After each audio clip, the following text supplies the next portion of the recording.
Bueno, muy buenos días. A raíz de una serie de preguntas que he visto que se tienen con respecto a los consumos de los medidores inteligentes, pues el análisis es de consumos fantasmas, ¿no? Entonces voy a hacer una breve explicación matemática de lo que podría estar ocurriendo en este tema del procesamiento de datos.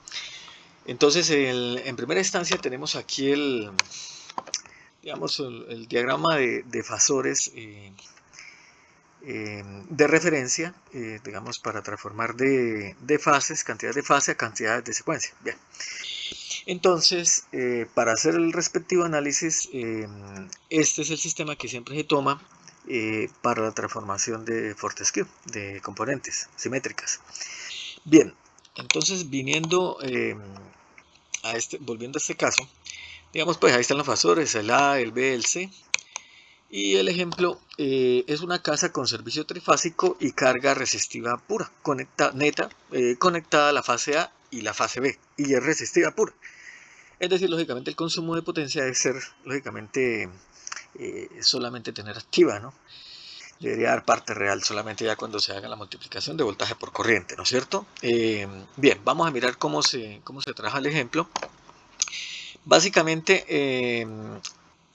entonces tenemos que las tensiones BA menos BB sobre la resistencia, ¿sí? Que habíamos dicho que estamos analizando para tener un poquito más presente eso, cómo se hace, y eso da la IAB, porque estamos haciendo la diferencia entre BA y BB, ¿listo? Correcto.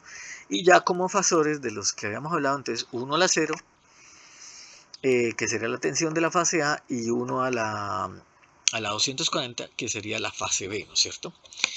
Bien, y sobre la R para que me dé corriente. Entonces, digamos aquí pues tomé un valor de 1 como magnitudes de tensión, pero igual al final esto quiero ver es simplemente, digamos, en por unidad, si ese fuera el caso en corrientes, ¿no? Entonces la corriente entre A y B daría pues un raíz de 3 de 30 grados de ese fasor, ¿no es cierto? Esos fasores iniciales, de esa suma de fasores iniciales, ¿no es cierto? Que sería BA sobre R, un fasor, menos BB sobre R, el otro fasor.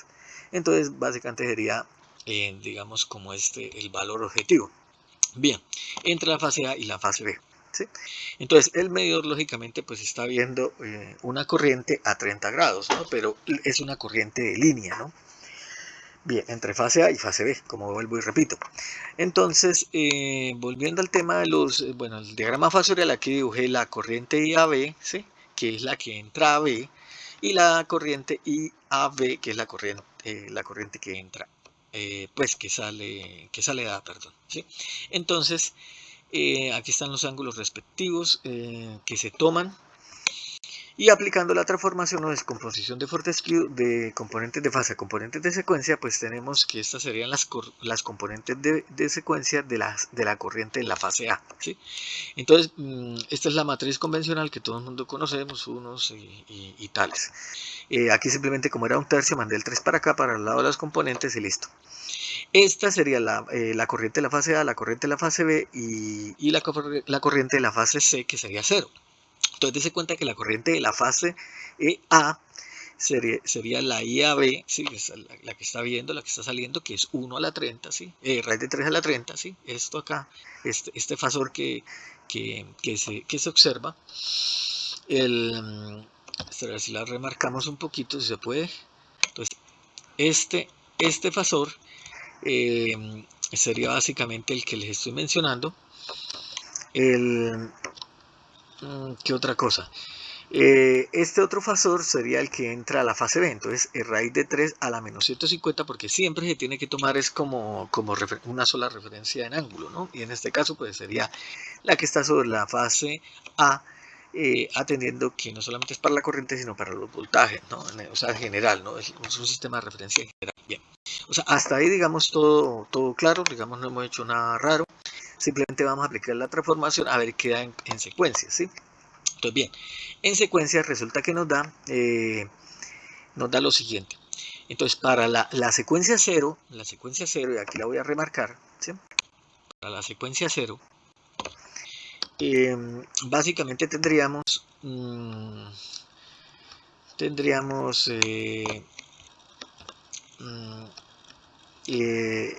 bueno, haciendo el producto matricial, pues aquí ya sacándolo aparte, da cero, lógicamente, porque son las dos corrientes, y una corriente es el negativo de la otra, entonces da cero. Entonces, y es lo lógico y lo esperado, como coloqué acá. Voy a remarcar un poquito esto. Lo lógico y lo esperado es que dé cero la componente de secuencia cero, porque la carga la tenemos es entre A y B y no tiene nada que ver, digamos, ahí las corrientes de fase cero, de secuencia cero, que serían para la Tierra, ¿no? Entonces, bien, eso en cuestión de eso. Bien.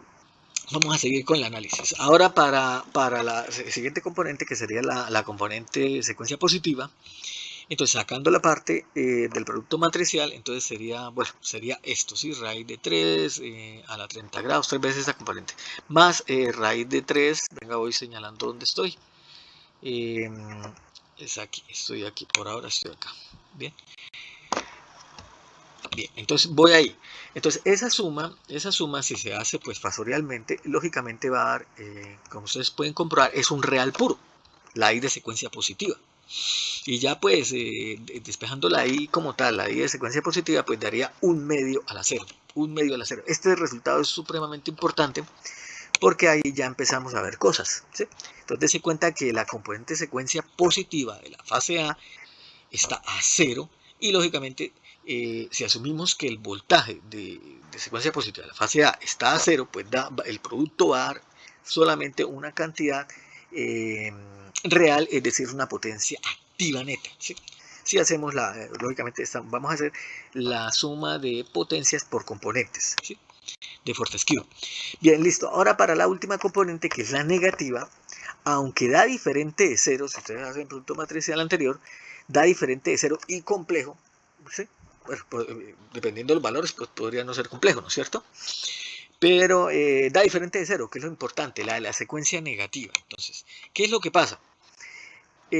Sucede y acontece este 1/2, dése cuenta que es la potencia asociada, la potencia total asociada a la fase A, que es la mitad de la potencia entre fases A y B.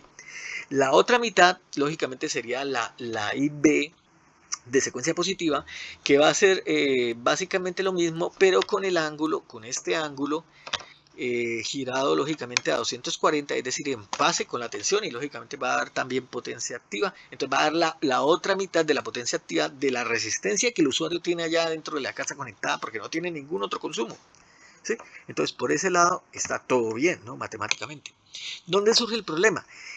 Que aquí aparece una corriente de secuencia negativa que lógicamente, y aquí es donde quiero remarcar, donde pueden aparecer los posibles consumos fantasmas de cómo esté, digamos, configurado allí el procesador en su parte lógica matemática de hacer estos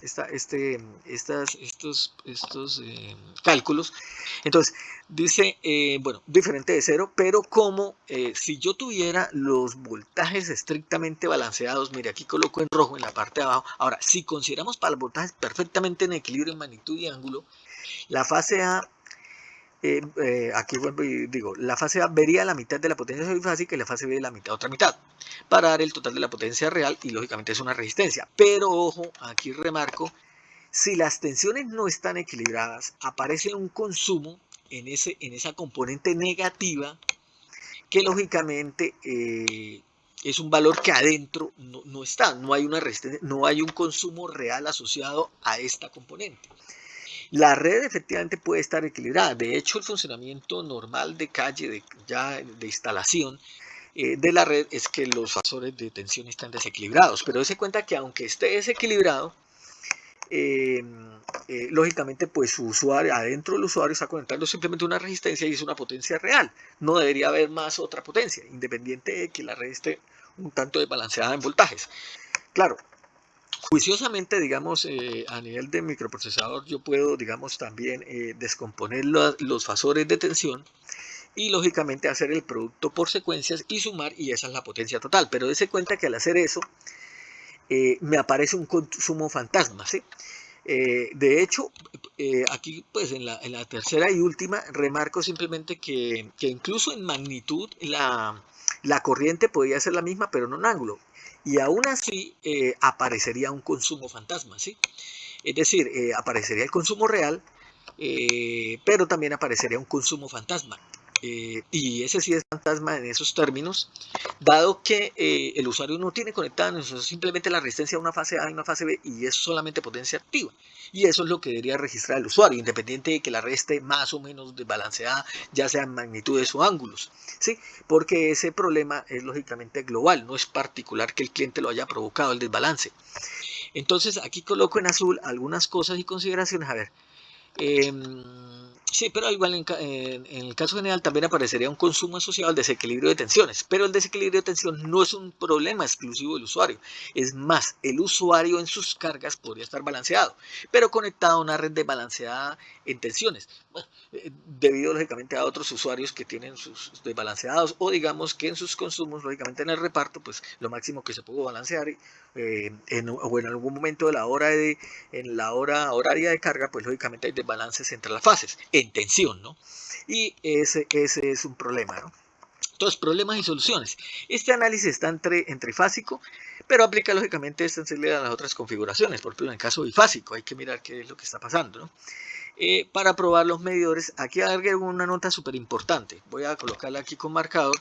Para probar los medidores se realiza pues en condiciones de laboratorio, ¿no? ¿Cuáles serían las condiciones de prueba de un laboratorio para un medidor? Pues lógicamente las tensiones tendrían que estar perfectamente balanceadas tanto en magnitud como en ángulo. Esa prueba de desbalanceo habría que mirar, lógicamente esa prueba no se hace con carga ya desbalanceada, pero con tensiones balanceadas, ¿sí? Entonces se cuenta que para esa condición, lógicamente la medida le va a dar perfecta, ¿sí? O sea, lo que está consumiendo realmente el usuario es lo que aparece como medida.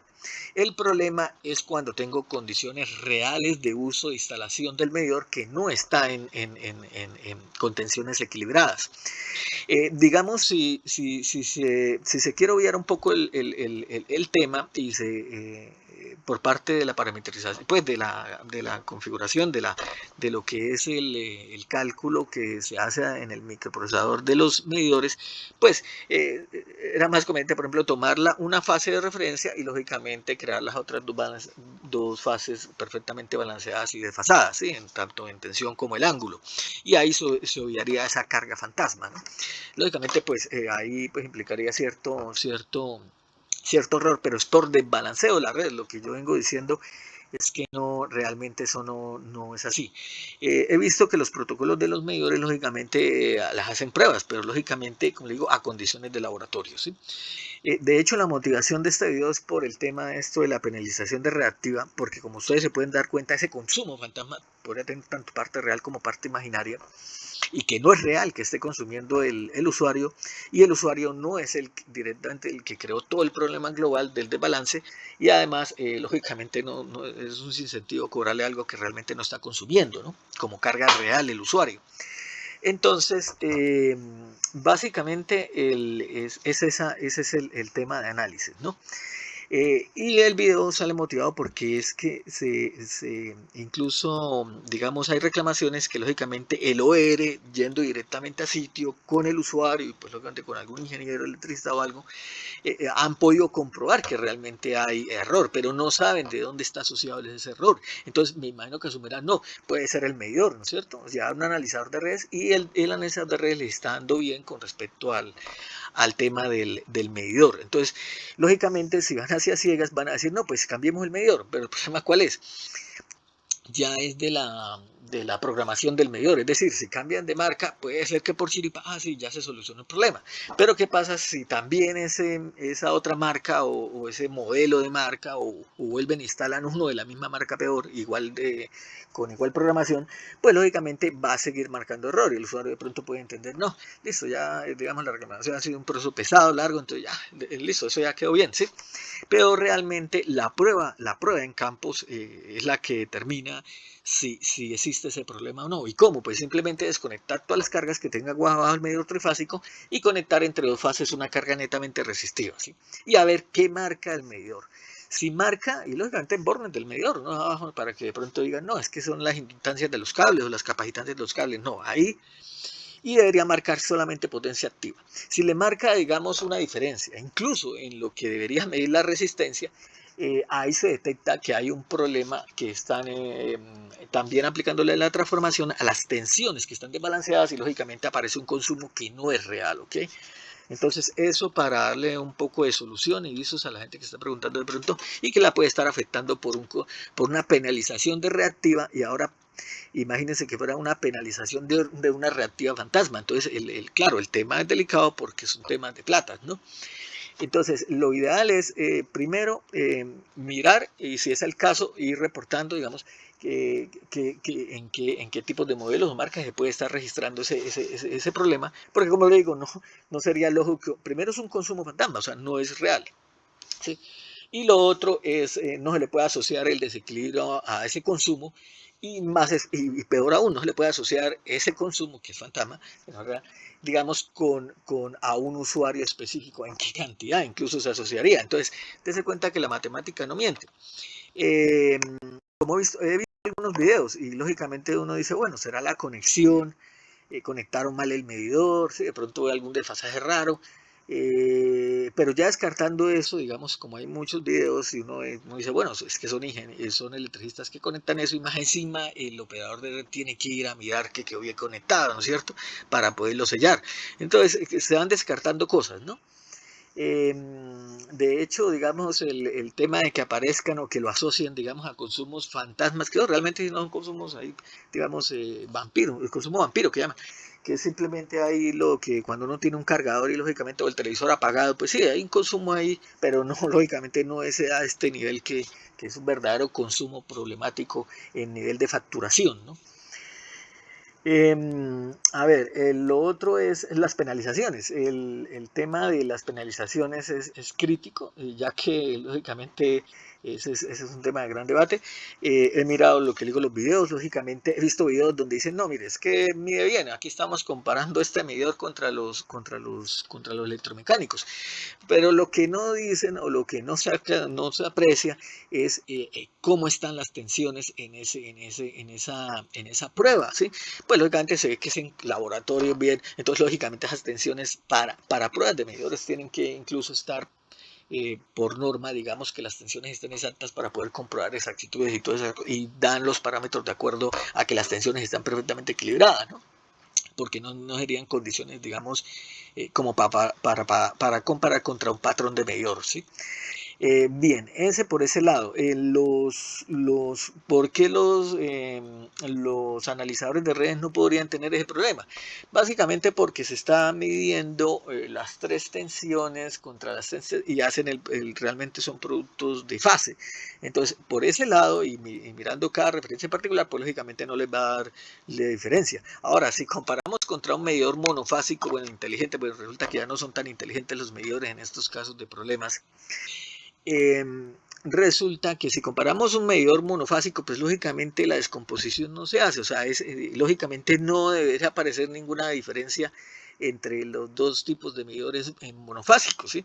O sea, el problema realmente aquí como lo planteo matemáticamente es para el trifásico, lógicamente podría extender el análisis al caso bifásico, ¿sí? Pero igual para que ustedes tengan mucha referencia de lo que podría estar pasando, ¿sí? Porque lógicamente uno se defiende, los otros también, uno tendría a pensar, bueno, pues que los fabricantes años de años viven de eso y lógicamente para que les pase algo por alto, pues puede ser muy raro, ¿sí? Se les podría estar pasando por alto precisamente por las condiciones de laboratorio, de cómo diseñan y prueban y construyen, ¿sí?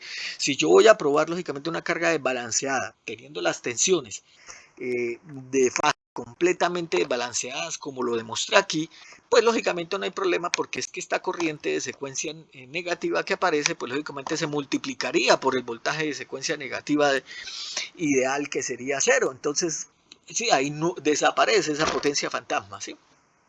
Entonces, para que ustedes tengan en cuenta, me ayudan a compartir, lógicamente chequen, vayan en media contra medidores a ver qué está pasando, si está esto, retroalimentar. Y es un tema, es bastante importante, lo considero yo, ¿no? Gracias, compañero. Bien.